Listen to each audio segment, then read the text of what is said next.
ओहो, अब और नहीं रुका जा रहा, चल ही जाती हूँ बाहर, कोई तो बता ही देगा कहाँ है बाथरूम। ये सोचकर नई नवेली दुल्हन कला अपने छोटे से कमरे से बाहर निकली और फिर बाहर आते ही अपनी सास करुणा से जा टकराई। अरे कौन है? जी माँ जी, मैं हूँ, माफ कीजिएगा, वो घूंघट की वजह से आपको देख नहीं पाई। अरे पर कमरे से बाहर निकलने की जरूरत क्या थी? चल अंदर चल, बाहर सारे मर्द बैठे हैं। माँ जी वो मुझे बाथरूम। अपनी बहू की पूरी बात सुने बिना ही करुणा उसे वापस कमरे में धकेल लाई और फिर, क्यों री, तुझे रत्ती भर भी शर्म ना है? बाहर सारे मर्दों के सामने क्या बोले जा रही थी? माँ जी मुझे बाथरूम जाना है, बस वही पूछ रही थी कि कहाँ। क्या कहाँ? यहाँ घर के पीछे खेत में चली जा।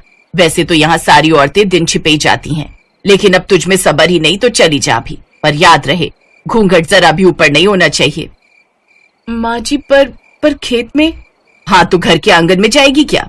माँ जी घर में बाथरूम नहीं है क्या?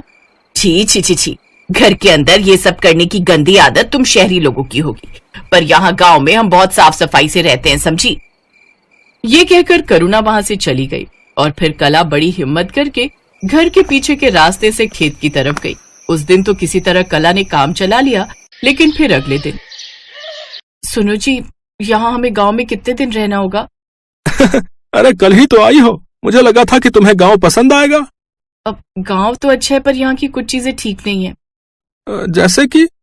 जैसे कि घर में एक बाथरूम तक नहीं है, हल्का होना हो या फिर नहाना धोना हो, सूरज उगने से पहले सारी औरतों को तालाब पर जाना पड़ता है, और फिर एक ही तालाब में इंसान भी जानवर भी। ओहो, और मुझे ये बताओ, ये फर्श पर गोबर की लिपाई अब कौन करता है? बदबू से दिमाग खराब हो गया मेरा तो, ऊपर से ये कमबख्त घूंघट, 1 मिनट के लिए भी इससे छुटकारा नहीं मिल रहा मुझे। और तो और अरे भाई बस करो, मैं समझ गया, तुम ज्यादा दिन नहीं रुक पाओगी यहाँ। मैं माँ से आज ही बात करूंगा, बस कुछ दिन काम चला लो, फिर चलेंगे शहर वापस। अपने पति सुनील की बात सुनकर कला के चेहरे पर मुस्कुराहट आ गई। असल में सुनील कुछ साल पहले ही काम की तलाश में अपने गांव से शहर आया था। एक फैक्ट्री में दवाइयों की पैकिंग के काम में लग गया और इसी बीच उसकी मुलाकात कला से हुई। कला सुनील के दोस्त राजेश की छोटी बहन थी। सुनील को कला पहली ही नजर में पसंद आ गई और इस तरह कला सुनील की पत्नी बनकर अपने ससुराल आ गई, लेकिन यहाँ से निकल पाना अब उसके लिए बहुत मुश्किल था। हाँ हाँ ले जाओ भाई, यहाँ सब संभालने के लिए ये बुढ़िया तो है ही, जैसे जीवन भर संभालती आई है वैसे ही आगे भी संभाल लेगी। ऐसा क्यों बोल रही हो माँ? कला मेरी बीवी है, वो तो मेरे साथ ही जाएगी ना। क्यों बेटा, मैं भी तेरे बापू की बीवी थी ना, वो तो ना ले गए थे मुझे अपने साथ, सारी जिंदगी यही ससुराल संभालती रही, बस साल में 2 बार आते थे तेरे बापू, और फिर एक दिन खबर आई कि वो अब कभी ना आवेंगे।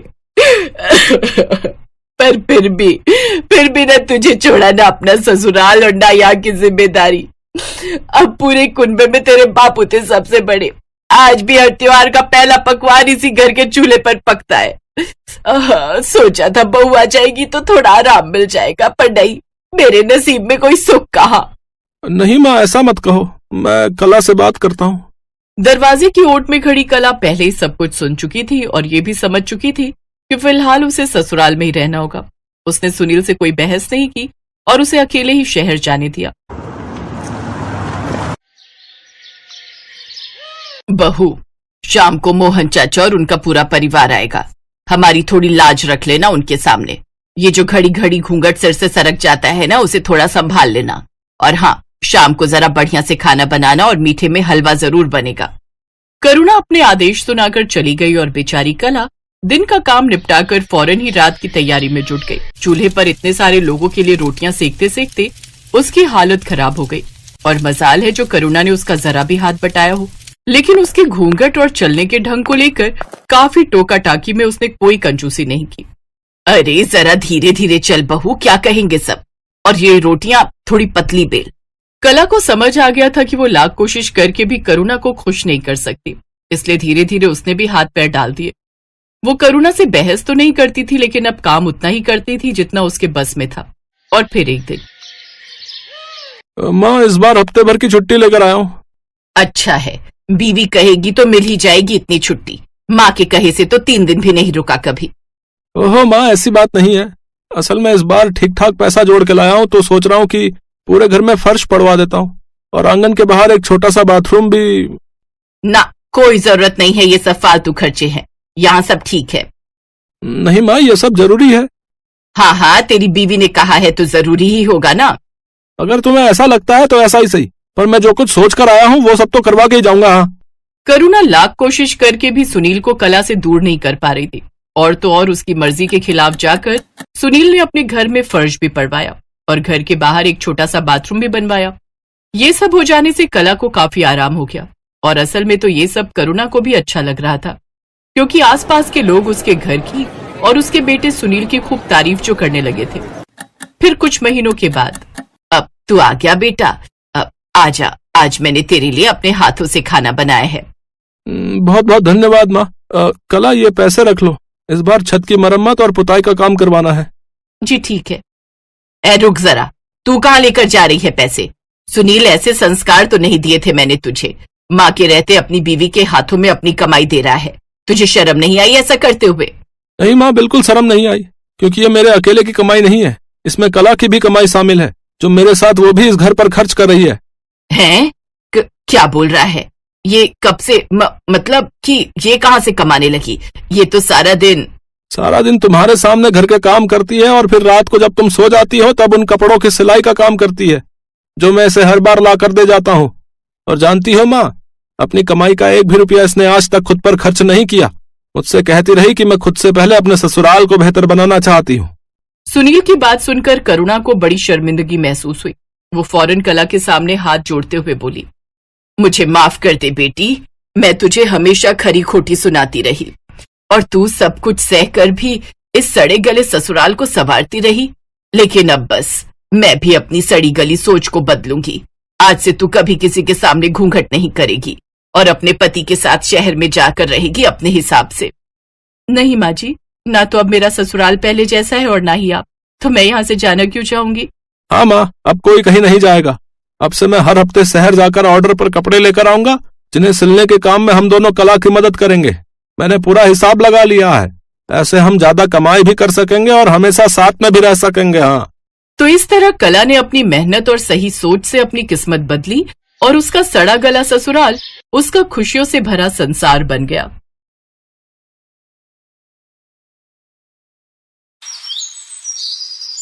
हस्तिनापुर गांव में शंकर अपने 2 बेटों और पत्नी के साथ कच्चे मकान में रहता था। शंकर के घर की हालत कुछ ऐसी थी कि बस 2 वक्त की रोटी का गुजारा ही निकल पाता था। शंकर अपने बेटों को पढ़ा लिखाकर बड़ा आदमी बनते देखना चाहता था, इसीलिए वो दिन भर ईंट की भट्टी में मेहनत मजदूरी करता।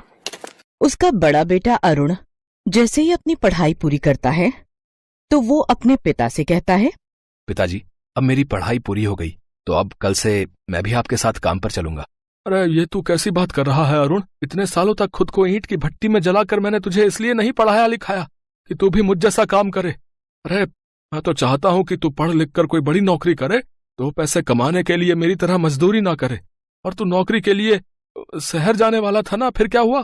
पिताजी, शहर जाने के लिए खर्चा ज्यादा है, वहां जाने का किराया, रहने के लिए किराए का घर, राशन पानी, इन सब का खर्चा बहुत ज्यादा है।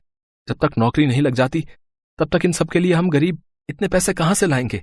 तो इन सब बातों पर ध्यान मत दे और शहर जाने की तैयारी कर, बाकी सब मैं संभाल लूंगा। अरुण के शहर जाने के लिए शंकर अपनी थोड़ी सी जमीन को बेच देता है और उन पैसों को अरुण को दे देता है। शहर पहुंचकर अरुण नौकरी की तलाश में जुट जाता है और 2 महीने बाद उसकी एक बड़ी कंपनी में नौकरी लग जाती है। उस कंपनी के मालिक की बेटी रिया वहां की मैनेजर थी। वो एक अमीर और घमंडी लड़की थी।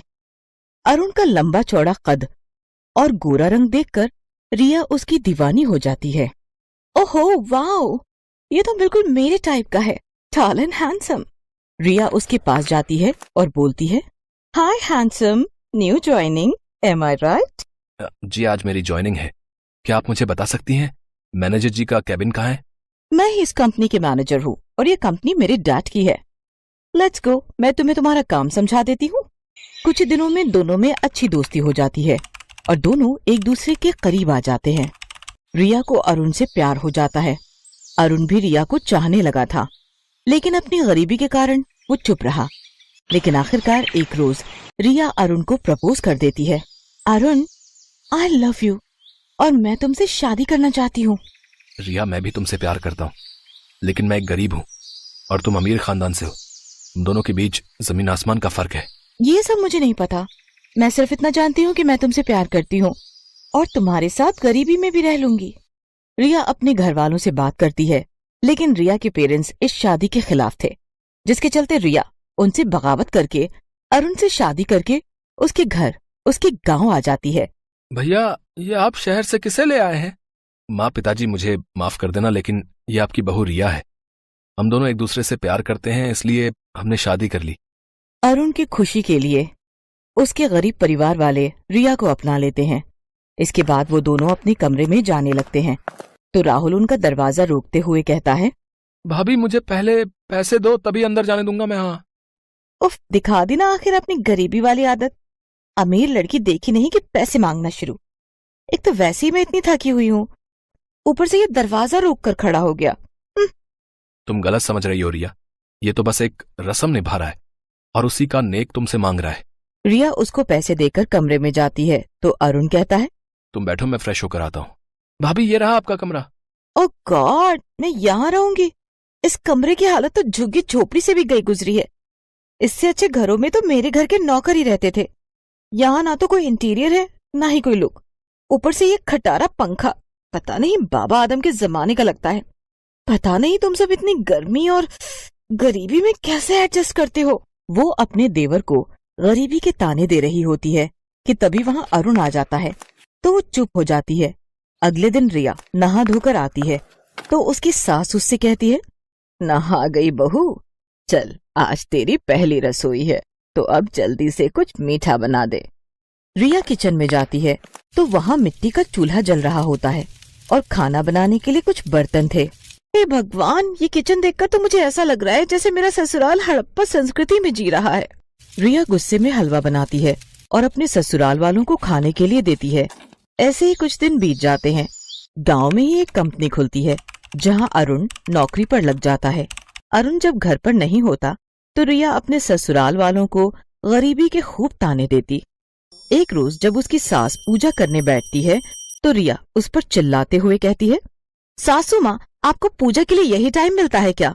जब घर के कामकाज का टाइम होता है तो आप पूजा करने बैठ जाती हो।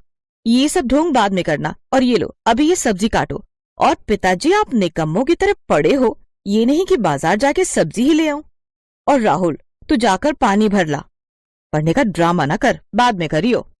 जब से आई हूँ तुम सबकी तो ऐश हो गई है। अरुण जब घर पर नहीं होता तो रिया उन सबसे खूब काम लेती और अरुण के आने पर खुद बेचारी बनकर घर के काम करने लगती। कुछ महीनों बाद रिया गर्भवती होती है। ये सब सुनकर सभी घर वाले बहुत खुश होते हैं। उन सबको खुश होता देख रिया उन सबसे कहती है, मैं आप सबसे कुछ कहना चाहती हूँ। मैं नहीं चाहती कि जिस गरीबी में मैं जी रही हूँ उसमें मेरा बच्चा भी जिए, इसलिए मैं अरुण के साथ शहर शिफ्ट हो रही हूँ। मेरे डैड ने हम दोनों को शहर बुलाया है। रिया, तुम मेरे माता पिता से मुझे अलग करना चाहती हो? बचपन से मेहनत करके उन्होंने मुझे पढ़ाया लिखाया, और अब जब उन्हें मेरी जरूरत है तो तुम मुझे उनसे अलग कर रही हो। मैं कहीं नहीं जाऊंगा, तुम्हें जाना है तो जाओ।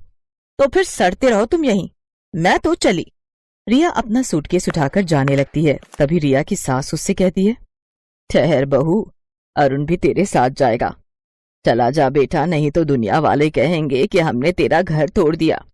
इसके बाद दोनों शहर आ जाते हैं। शहर आकर रिया की जिंदगी अच्छी खासी कटने लगी, लेकिन अरुण उदास रहने लगा। उसे रह रहकर अपने गरीब परिवार की याद सताने लगी। ऐसे ही समय गुजरा और रिया ने एक बच्चे को जन्म दिया। अरुण, अरुण, मेरा बच्चा कहाँ है? मैंने उसे गोद में नहीं खिलाया। रिलैक्स रिया, हमारा बच्चा अभी यहीं था। हो सकता है कि नर्स ले गई होगी। मैं अभी जाकर पता करता हूँ। कुछ देर बाद नर्स बच्चे को लाकर रिया को देती है।